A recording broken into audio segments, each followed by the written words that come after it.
Bonjour à tous, bienvenue à notre nouvelle masterclass On déjeune ensemble sur la thématique de la marque employeur, l'industrie au féminin au-delà des clichés.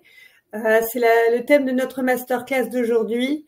L'objectif est de montrer en quoi la marque employeur peut permettre de déconstruire les clichés de recrutement des femmes dans les métiers dits masculins. Et aujourd'hui, on accueille Welcome to the Jungle. On accueille Adrien Vicard qui va venir nous montrer comment chez Welcome, il travaille sur le sujet de la marque employeur. Bonjour Adrien. Bonjour à tous, merci pour l'invitation. En tout cas, je suis ravi d'avoir cette masterclass et de passer ce début de déjeuner avec vous. Bon, merci à toi. Alors d'abord, est-ce que tu peux nous présenter un peu Welcome to the Jungle? C'est que tout le monde connaît ce nom, mais on ne sait peut-être pas obligatoirement tout ce que vous faites. Eh bien, avec plaisir. Welcome to the Jungle, ça existe depuis 2015. Peut-être qu'une partie d'entre vous connaissent la partie médias, les articles, les vidéos qu'on a l'habitude de produire sur le monde du travail. Et je vais vous détailler aussi les solutions qu'on a pour les entreprises. Je vais juste reprendre mon slide. Juste pour vous redonner un petit peu de contexte, la société existe depuis 9 ans. On a eu différentes levées de fonds, parce qu'on est dans des phases un petit peu d'expansion assez importante.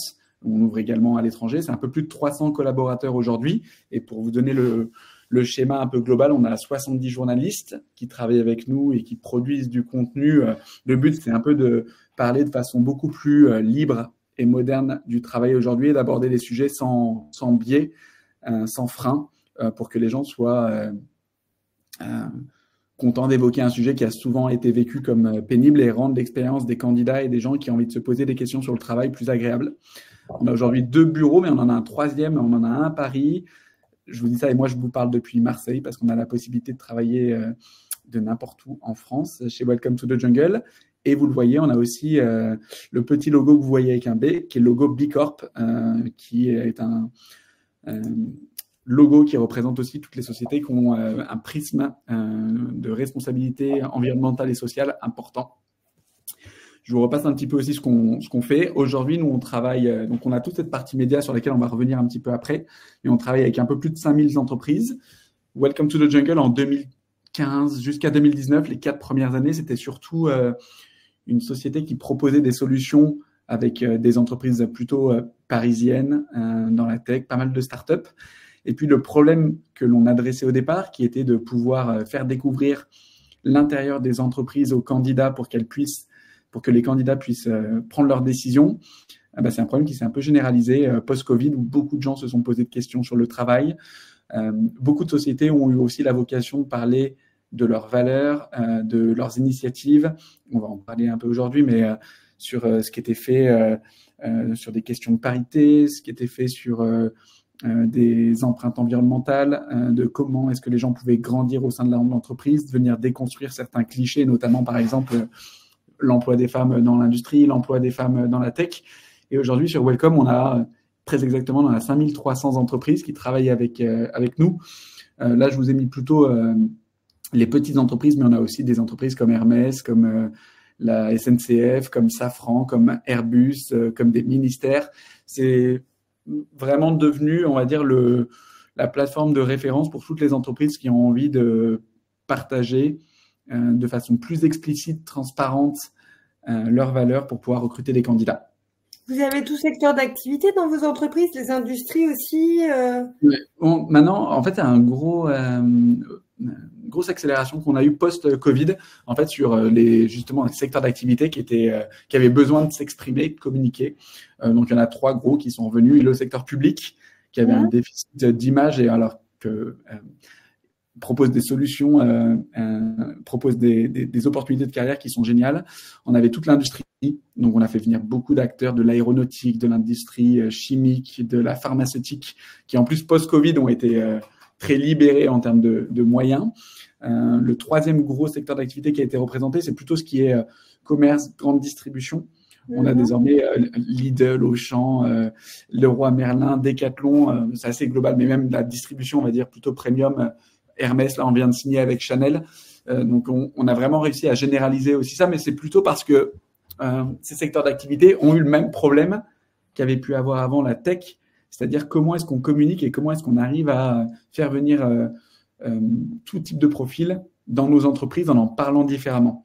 Et avant, les entreprises avaient l'habitude qu'on vienne vers elles, même les candidats. Là, le rapport de force, moi, j'aime pas dire qu'il s'est inversé, je trouve qu'il s'est équilibré, où désormais, on est dans un marché de l'emploi qui est, on a de la chance, qui est plus dynamique. Donc, il y a un taux de chômage qui est plus faible.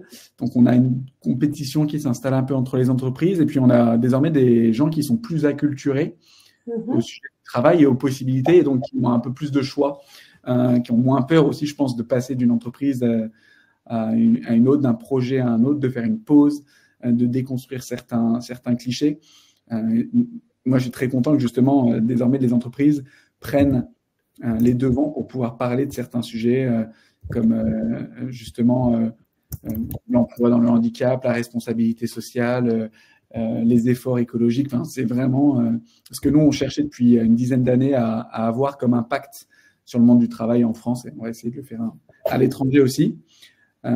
Ça, sur les 3 pans de nos solutions, en fait, je commence par la partie droite, mais notre activité, on va dire, historique, c'est notre média. C'est justement de parler tous les jours. On a entre 5 et 6 articles qui sont produits en interne, et on travaille avec une trentaine d'experts qui sont tous sur des sujets dédiés. Donc, on a des experts qui travaillent sur les sujets de télétravail, des experts qui travaillent sur les sujets de diversité. On a une experte qui s'appelle Laetitia Vito, qui est notre superstar, qui, elle, justement, travaille sur toutes les questions qui sont liées à la féminisation du travail, au rapport équilibré dans les entreprises, dans les industries, dans les différents pays, pour arriver au maximum, en tout cas, d'équilibre et d'équité. Et donc, qui, eux, sont plutôt des experts indépendants et qui viennent écrire des papiers pour nous plusieurs fois par mois.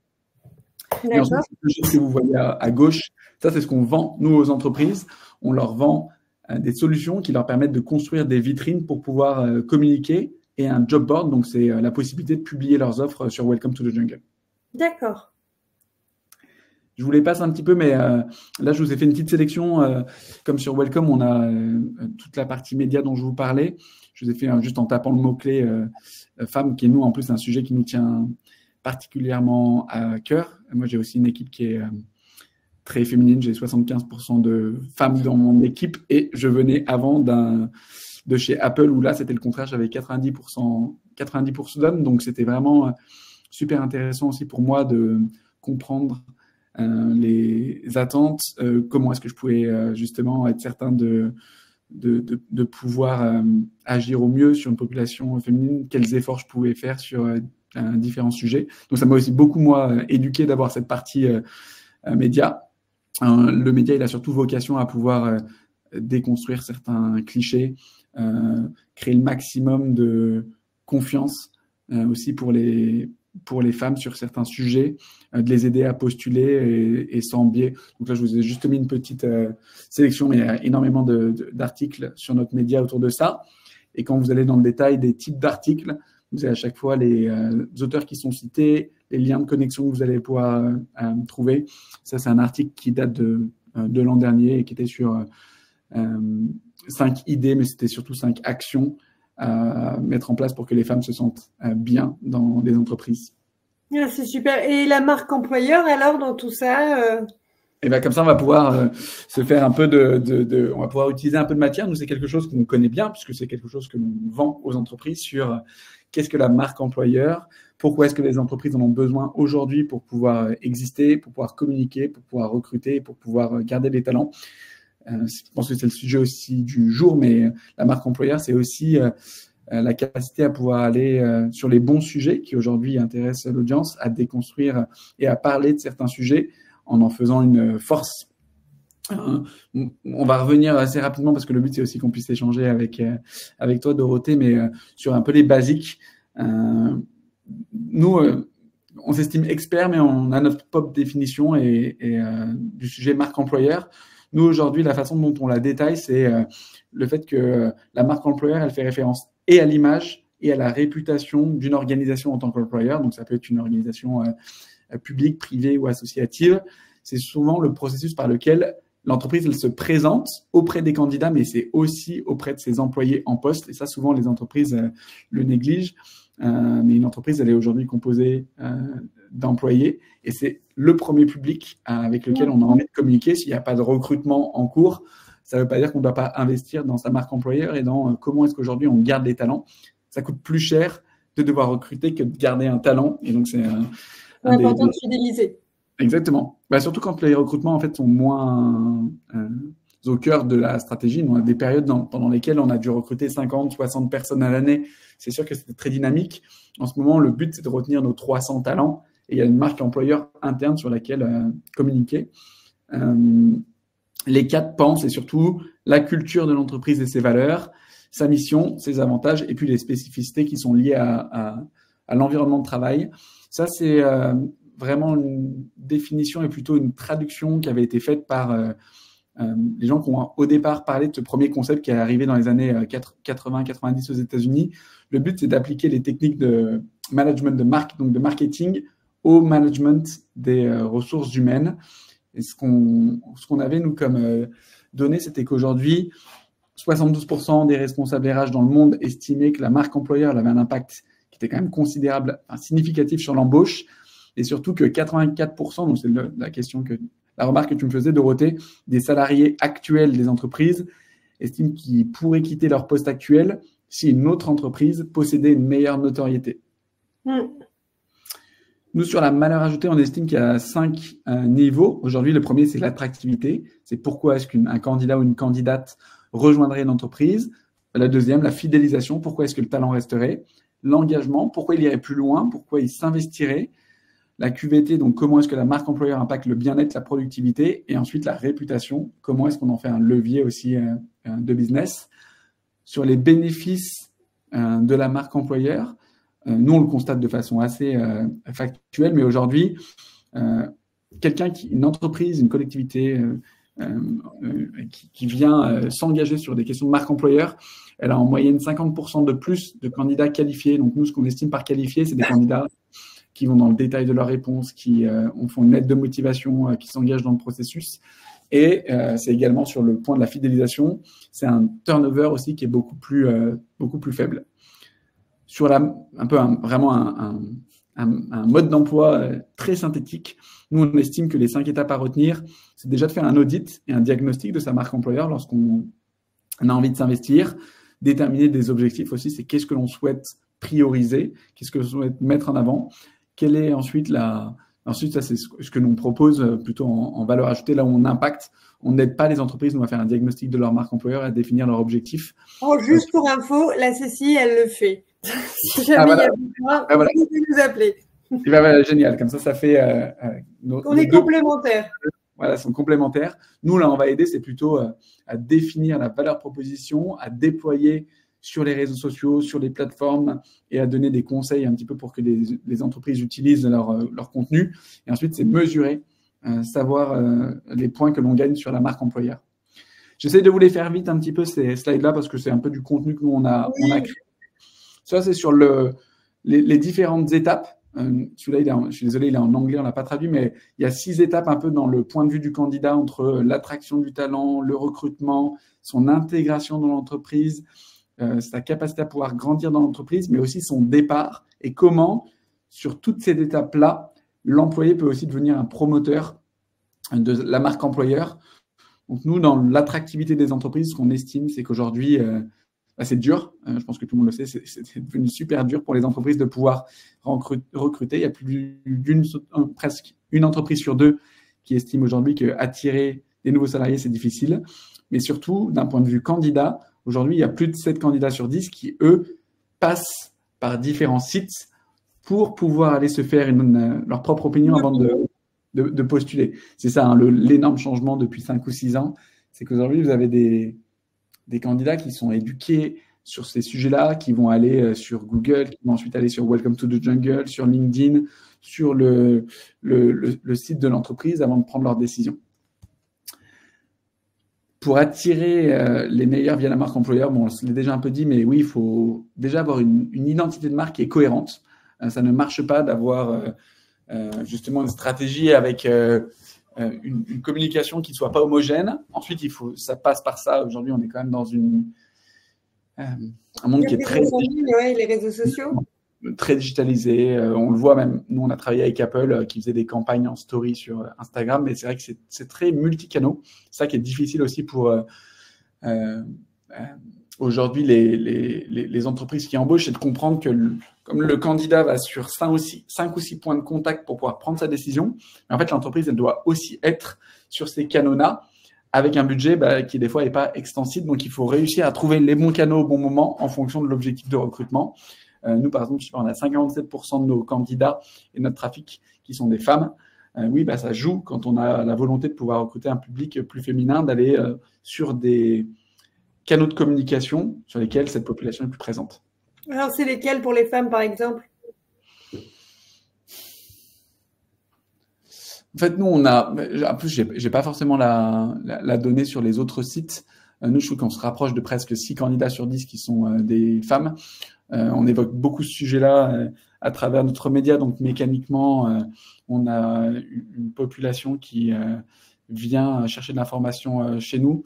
Je pense qu'aujourd'hui, on a quand même la majorité des solutions qui ont envie de toucher tous les publics.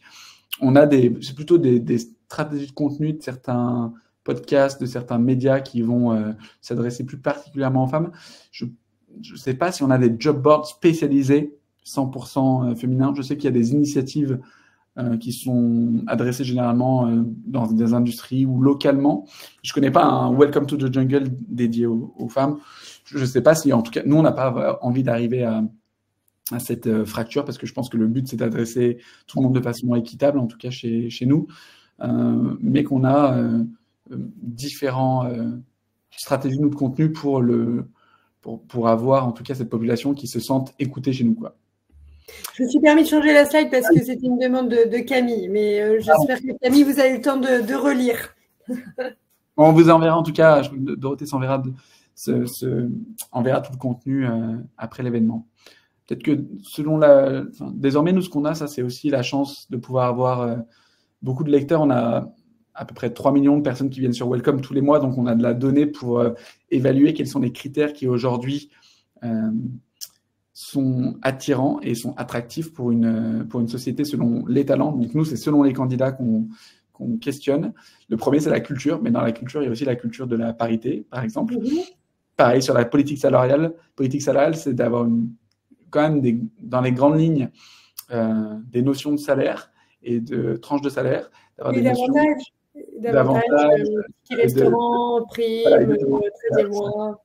Exactement, mais on a quand même également la question de la transparence sur l'équité salariale, la politique de télétravail, la politique de temps de travail, quel est l'impact que l'entreprise va avoir sur la société et les évolutions.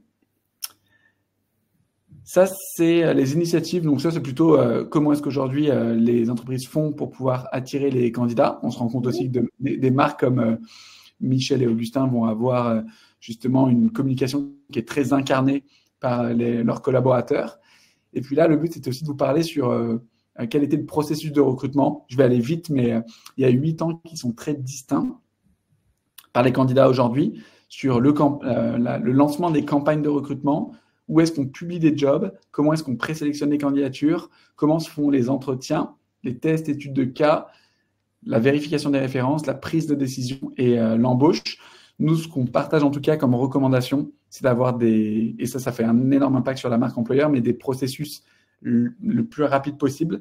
Chez Welcome to the Jungle, nous, on essaie de faire en 7 jours.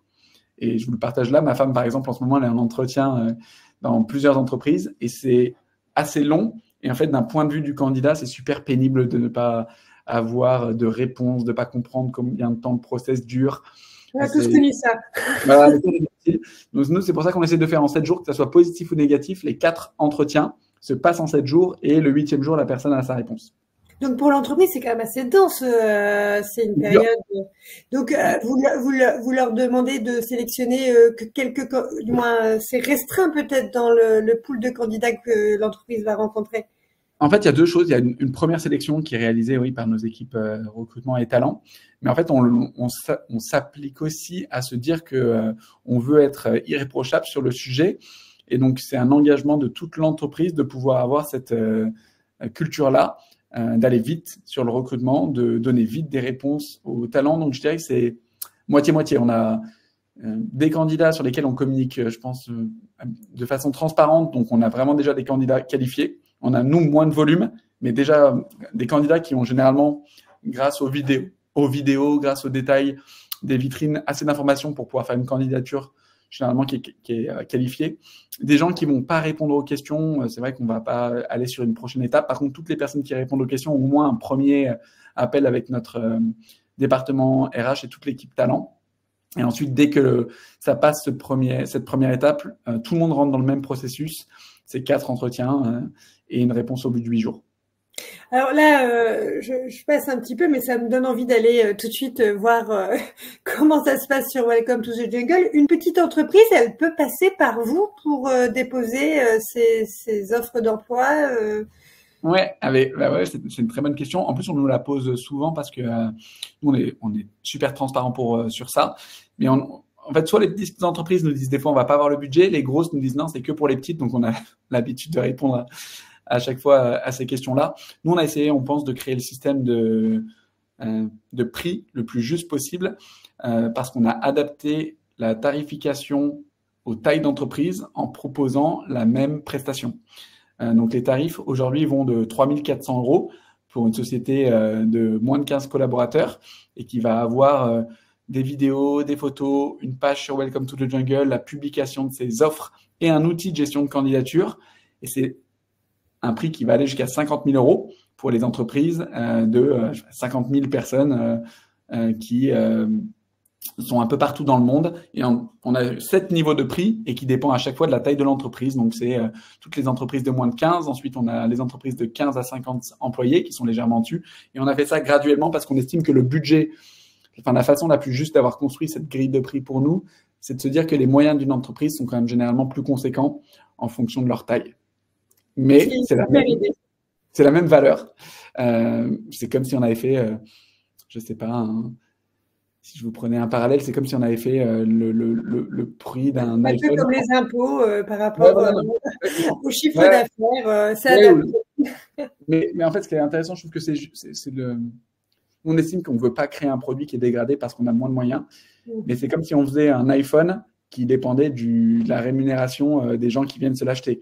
Donc, c'est le système un peu le plus équitable que l'on ait trouvé. Et donc, aujourd'hui, on a, sur les 5500 entreprises, on a 1000 entreprises de moins de 15 collaborateurs, donc des petites sociétés. Et on a des entreprises, je veux dire, les plus grosses entreprises, on a à peu près 400 entreprises qui sont des entreprises de plus de 2000. Mais donc, on a l'impression d'avoir trouvé un système de prix qui est juste et qui convient. Bon, bah, c'est super. Je vous passe un petit peu sur ça, sur l'intégration. Nous, on estime que c'est à partir du moment où le collaborateur arrive dans l'entreprise, donc l'étape d'onboarding, qu'il faut réussir à créer quelque chose au niveau de la culture pour avoir une expérience qui est positive, pour que le collaborateur ait vite compris la vision de l'entreprise, sa culture, ses valeurs, les attentes du manager, parce que c'est ça qui va donner envie de rester, c'est ça qui va créer un sentiment d'appartenance et d'engagement. Si on rate ces 4 premières semaines, nous, on estime que c'est vraiment 4 semaines clés et décisives au départ. Vous allez avoir de la conséquence sur la réduction de la productivité, potentiellement quelqu'un qui est un peu désengagé dès le départ. Ça va avoir des coûts supplémentaires, que ce soit des coûts directs sur les efforts qui ont été mis sur l'onboarding et indirects sur potentiellement du recrutement à faire. Ça va aussi donner une mauvaise image de l'entreprise et donc détériorer la marque employeur. 2-3 chiffres qui font mal pour nous. 4% des nouveaux collaborateurs quittent leur poste après une première journée et 22% après 45 jours. Et on estime que le coût d'un recrutement qui a été raté, donc qui est raté pour l'entreprise et côté candidat, a entre 30 et 150 000 €. Le parcours d'intégration est essentiel. Ouais. Sur l'équipe 4, donc là, c'est la rétention. Je vous le fais vite, mais bon, nous, on estime que les talents, aujourd'hui, c'est ce que je vous partageais en introduction, comme le marché de l'emploi est dynamique, ils ont le choix. Donc, ils peuvent aussi décider de partir. On a un tiers des CDI qui sont plus désormais dans la première année. Et puis, on a seulement 4 salariés sur 10, 44% des salariés qui se disent engagés. Donc, ça fait plus d'1 sur 2 qui ne le sont pas. Je vous passe ça, l'offboarding. Et puis, comme ça, on pourra venir aux exemples qui sont liés aussi à notre masterclass. Mais nous, on estime que même le départ d'un collaborateur, ça doit faire partie d'une stratégie. Moi, j'en ai eu peu, mais sur les 3 dernières années, j'ai eu 5 départs de collaborateurs.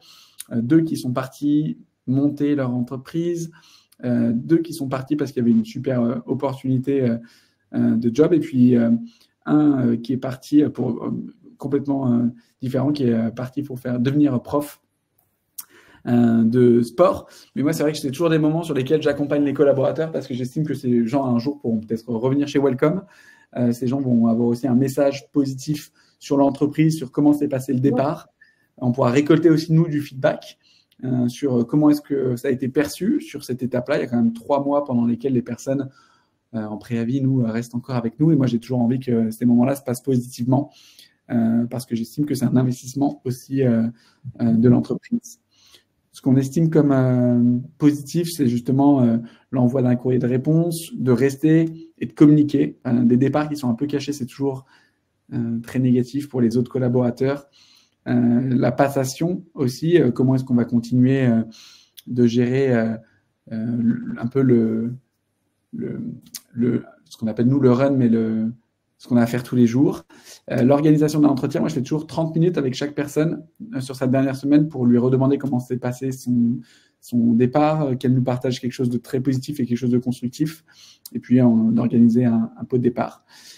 Et puis là, ce que je voulais vous partager, c'était voilà, aujourd'hui on estime aussi que la marque employeur, ça passe par le fait d'avoir des collaborateurs qui deviennent des ambassadeurs.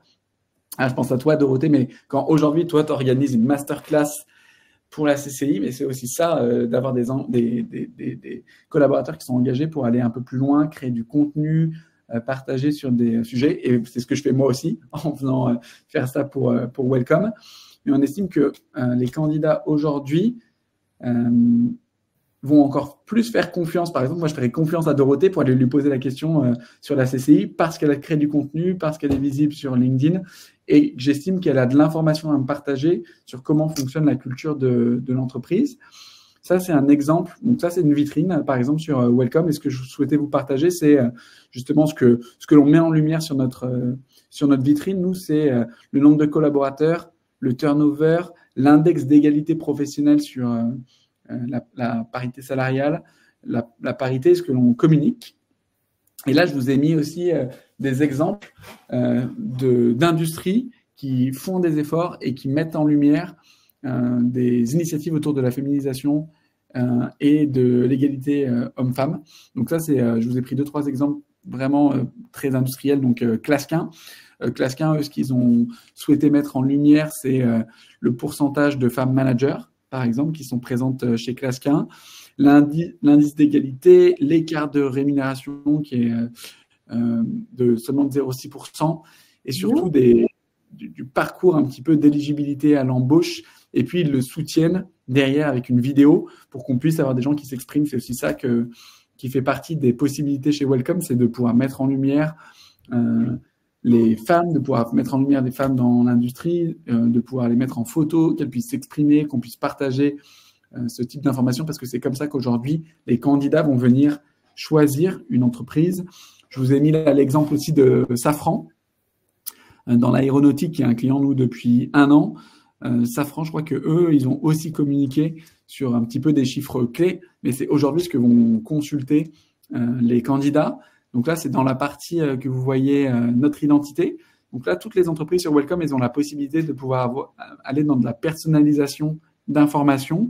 Et donc, par exemple, Safran, eux, ils ont décidé de pouvoir communiquer sur l'index d'égalité professionnelle. Je ne pense pas que c'était le cas il y a encore 5 ou 10 ans, de mettre en lumière, d'être très transparent sur ces sujets-là. Je pense que ça oblige, ça met en responsabilité les entreprises pour pouvoir faire des efforts lorsqu'on n'est pas à 100, lorsqu'on ne se rapproche pas de 100, lorsqu'on a encore des écarts. Le dernier, là, je vous ai pris un autre exemple aussi de Clasquin, qui met en lumière également les parcours pour pouvoir grandir, notamment sur les parcours d'intégration, où voilà ce que eux expliquent, c'est que sur la politique d'alternance, ils ont une intégration qui est renforcée. Ils ont des chiffres clés qui mettent en lumière sur la qualité des relations humaines, la recommandation des tierces pour en faire un parcours qui est positif. On voit aussi qu'ils mettent en avant sur la photo et la stratégie de contenu des femmes. Je pense que c'est ça la clé aussi, hein, c'est de vraiment exposer, mettre en lumière, communiquer sur tous les profils féminins qui construisent aujourd'hui, qui sont des talents pour les industries par rapport à ce qu'on pouvait faire précédemment, où je pense qu'il y avait beaucoup, trop d'ailleurs, de profils masculins qui étaient mis en lumière, mais ça crée un effet de biais, en fait, d'aller dans l'aéronautique, mettre des photos, des vidéos d'hommes, bah, ça va pousser plus d'hommes à candidater. Et si on veut inverser ce chemin-là, il faut donner la parole aux femmes, il faut mettre en lumière les femmes, il faut pouvoir expliquer les initiatives, même expliquer là où on fait des efforts et on n'est pas encore bon, parce que c'est ça qui va aussi donner envie, rassurer, mettre en confiance les profils féminins, pouvoir aller dans n'importe quelle boîte. Je pense que tout le monde a envie. En fait, la différence, c'est de le faire, d'accepter lorsqu'on n'est pas encore assez bon et de faire cet effort-là de communication. Moi, je sais que il y a très nombreuses années, c'est l'armée qui était plutôt en avance sur la mise en avant que des femmes aussi pouvaient intégrer l'armée, etc. Ils ont utilisé énormément de communication en mettant des femmes sur les différents métiers de l'armée. Ouais, mais ils sont aussi clients. Maintenant, on a l'armée. Donc, l'armée, vous avez, t'as raison, en tout cas, Dorothée, c'est vraiment. Je pense qu'en fait, c'était tellement, peut-être un secteur d'activité qui avait le plus de biais que c'était obligatoire si vous voulez continuer d'avoir des candidatures et même de répondre aux enjeux de volume. Là, on a la Marine nationale qui communique ultra positivement aussi sur ça. Ils sont clients avec nous depuis 2 ans. Ils ont vraiment une communication proactive qui est assez singulière, très positive sur les jeunes, sur les femmes et tout. Je pense qu'il y a des industries qui ont vraiment qui partent de loin. Je prends des industries... la métallurgie. La métallurgie, typiquement, je pense qu'ils ont besoin de venir casser ça, mais c'est vraiment des choses qui se cassent en 1 ou 2 ans, sur lesquelles on peut faire beaucoup mieux. Je pense que moi, je serais aussi... Enfin, j'ai 2 petites filles. Moi, j'ai pas envie qu'elles aient des biais, justement, pour savoir où est-ce qu'elles pourront travailler. C'est trop drôle parce que des fois, elles ont même, je pense, des clichés qui viennent un peu de l'école où elles me disent, mais non, mais ça, c'est pas un métier pour les femmes et tout. Et moi, j'essaye de beaucoup déconstruire ça avec elles pour qu'elles se disent, non, on pourra tout faire. Oui, on peut travailler. Leur grand-père travaille dans une société de charpente métallique. Et c'est vrai qu'il y a une femme, je pense, sur 70 employés. Et quand elles vont voir leur grand-père, je leur dis, bah, par exemple, vous pourriez reprendre ça à un moment. Et je pense que ça passe par le fait que ces entreprises-là, elles féminisent, elles communiquent sur toutes les possibilités de ces métiers-là. Et c'est dur parce que ça passe en fait par le recrutement, ça passe par des prises de parole, ça passe par savoir où communiquer et surtout sur des profils jeunes au départ parce qu'il faut réussir à le faire sur même des contrats d'alternance, des stages pour faire venir les gens qui vont ensuite prendre la parole pour que ça se globalise sur l'intégralité des métiers et des classes de la société. Et moi, je suis confiant qu'on a commencé à prendre le bon virage. Par contre, je suis encore assez exigeant sur le fait qu'il y a encore énormément de choses à faire pour qu'on arrive à faire mieux et que ça soit encore plus équitable. Et tu penses donc que la marque employeur, c'est un effet de mode ou c'est quelque chose qui va rester sur du long terme? C'est quoi un peu l'avenir de la marque employeur pour les entreprises? Ouais, c'est une bonne question. Je pense que post-Covid, il y avait un gros travail qui avait été amorcé, je pense, qui est arrivé au bon moment parce que tu as aujourd'hui des attentes côté candidat qui ont changé. Et donc, tu vois, le fait de devoir un petit peu faire son marketing de marque côté recrutement, ça a été amorcé, je pense, avec un peu la génération Y, on va dire, des gens qui avaient envie d'un équilibre pro-perso. Je pense que c'est venu de ça au départ. Je pense que c'est la tendance d'amorçage de fond qui est venue des États-Unis parce qu'en fait, à un moment, tous les sujets reviennent à une base qui est de si tu communiques bien, tu seras en capacité de vendre. Si tu communiques bien, tu seras en capacité de bien recruter. Si tu communiques bien, tu seras en capacité d'expliquer un problème. Donc, je pense que ça a été... c'est arrivé sur le tard, mais parce que le concept n'existait pas et que les ressources humaines étaient vues comme un département support, alors que c'est désormais un département de production. Le deuxième, c'est que c'est pile arrivé au moment où les attentes changeaient énormément côté candidat entre une volonté d'avoir une vie équilibrée sur le travail et des nouveaux modes de travail. Je pense qu'il y a eu un accélérateur, mais même un catalyseur avec le Covid, où là, en fait, tout le monde était perdu. Donc, la capacité à communiquer pour les entreprises sur leur environnement de travail est devenue une obligation. Et donc là, les nouvelles générations sont très portées aussi sur les valeurs de l'entreprise sur lesquelles elles travaillent. Ouais. Donc ça vient un peu des attentes qui changent beaucoup. Ça, c'est dur pour les entreprises parce qu'il faut pas, faut réussir de façon assez profonde, je pense, et durable, choisir les sujets sur lesquels on s'engage. Parce qu'en fait, les effets de mode qui durent 1 an ou 2, bah voilà, il y a eu le Covid, tout le monde est resté enfermé pendant 6 mois, le télétravail est passé de 2% à 100%. Et puis là, on se rend compte qu'il faut trouver la juste mesure pour que ça fonctionne bien. Donc ça, pour moi, c'est un peu des effets de variations qui sont trop conséquents pour qu'on puisse se dire c'est durable. Je pense qu'il y a une responsabilité des entreprises à se dire c'est quoi les 3 objectifs que j'ai sur les 10 prochaines années. C'est d'avoir une parité et une féminisation de mon entreprise, de mon industrie, de ma région. C'est d'avoir quelque chose qui soit plus équilibré sur la charge de travail parce que je fais d'une priorité la santé mentale de mes collaborateurs. Et ça ne sera pas quelque chose qui va changer tous les 6 mois ou tous les ans. Et là, on a quand même des tendances de fond où il y a 75% de la génération Z, donc celle qui est née après 2000, qui reprendra la force de travail dans 7 ou 8 ans. Et donc oui, je pense qu'il faut prendre des paris en ce moment qui vont être payés dans la durée et pas des effets de mode qui durent 6 ou 12 mois ou parce qu'on a un nouveau sujet qui arrive sur la table. J'ai quand même la sensation que la flexibilité sur le temps de travail, c'est un énorme sujet et que ça ne va pas disparaître. C'est juste que nous, par exemple, on travaille 4 jours par semaine. Je pense qu'on essaye des choses qui sont très, très modernes, très dures à mettre en place de façon standardisée. Mais le sujet de base, c'est est-ce qu'on va permettre un jour, grâce à la technologie, à pouvoir offrir une flexibilité sur le temps de travail des gens. Je pense que c'est une question de fond qui semble assez installée pour les 10 prochaines années. Est-ce que la technologie, l'intelligence artificielle, la volonté des gens d'avoir un rythme mieux équilibré va permettre de pouvoir être plus flexible sur les horaires de travail? Et là, les entreprises doivent choisir leur conviction. Je pense que le deuxième, c'est la question, on l'a abordé là, mais de la féminisation. En fait, j'espère que les entreprises vont prendre le pari, et c'est d'ailleurs pas un pari, vont arriver vers une société qui est de plus en plus paritaire et dans laquelle on n'a plus aucun écart. Et donc, comme voilà, on va arrêter les clichés. Voilà, et je pense que ça passe par le salaire, oui, ça passe par le management, ça passe par le fait que les hommes et les femmes aient exactement les mêmes chances. Et donc ça, j'ai quand même l'impression qu'on a beaucoup progressé, que ponctuellement, il y a des coups d'accélérateur, puis il y a des coups de décélérateur. Il faut faire attention, il faut que ça soit, pour moi, quelque chose qu'on ambitionne en tant que société, donc que chaque entreprise fasse sa part.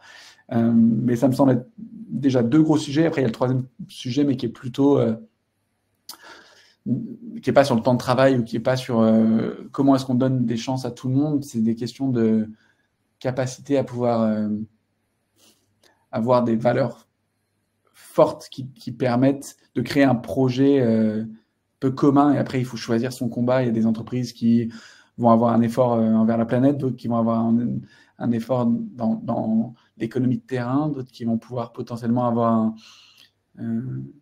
des efforts sur la communauté. Et là, je pense que c'est à la boîte de faire ce travail-là, aux entreprises, aux collectivités, de faire ce travail pour choisir le combat qui durablement va avoir un impact. Je pense que par exemple chez Welcome, ça a été de se dire qu'on parlait du travail différemment pour aider le maximum de candidats à pouvoir être plus à l'aise pour parler de ça. Et si chacun se dit quel est le gros impact que je peux avoir sur moi, mes employés ou sur la société, on arrivera à faire globalement quelque chose de bien, mais qu'on ne peut pas être sur toutes les missions. Enfin, si on veut le faire bien, c'est dur de pouvoir prendre 10 combats à la fois. En tout cas, merci Adrien pour ces explications, ces échanges. Alors, je ne sais pas si vous avez des questions à lui poser et profiter. Il nous reste 5 minutes. Est-ce que tu en as terminé? Moi, oui. Toi, oui, d'accord. Alors, comme le disait Adrien, donc Welcome peut vous accompagner sur énormément de sujets. La chambre de commerce aussi, hein, au niveau de la marque employeur. Donc, on est à votre disposition hein, pour tout renseignement, pour les accompagnements. Je vous donnerai mes coordonnées par la suite. Notre prochain rendez-vous, notre prochaine masterclass, c'est le 28 mai. Pensez à vous inscrire dès à présent. Ce sera sur les seniors et la technologie, là où l'expérience rencontre l'innovation. En gros, comment on va accompagner nos seniors à faire face aux évolutions de la technologie pour permettre de les maintenir dans leur emploi et de continuer à recruter des seniors dans vos entreprises. Je vous mets mes coordonnées si vous avez la moindre question et si vous souhaitez être accompagné. Adrien, un petit mot pour la fin? Merci, en tout cas, moi j'étais trop content. Je trouve que c'est pas facile, on va dire, de prendre la parole sur ces sujets, mais moi je suis trop content aujourd'hui même de me lancer sur ça. Je trouve que justement les entreprises doivent faire leur part. Je pense que les employés peuvent aussi faire leur part. Moi j'estime qu'en tant que même homme, je dois faire plus. Et ce genre d'initiative, c'est typiquement le type de cadre qui est, je trouve, très positif, de déconstruire aussi ça. Je pense qu'on n'est pas obligé d'être une femme pour parler de la féminisation dans l'industrie. On peut aussi le faire en tant qu'homme et de se dire qu'on doit faire mieux et de se dire qu'on a chacun un rôle à jouer sur ce type d'enjeu. Oui, c'est vrai. Merci beaucoup, Adrien. Merci à vous pour votre participation. Je vous donne rendez-vous le 28 mai pour notre prochaine masterclass. Je vous souhaite une bonne journée et un bon appétit. Au revoir. Merci à tous. Bon appétit.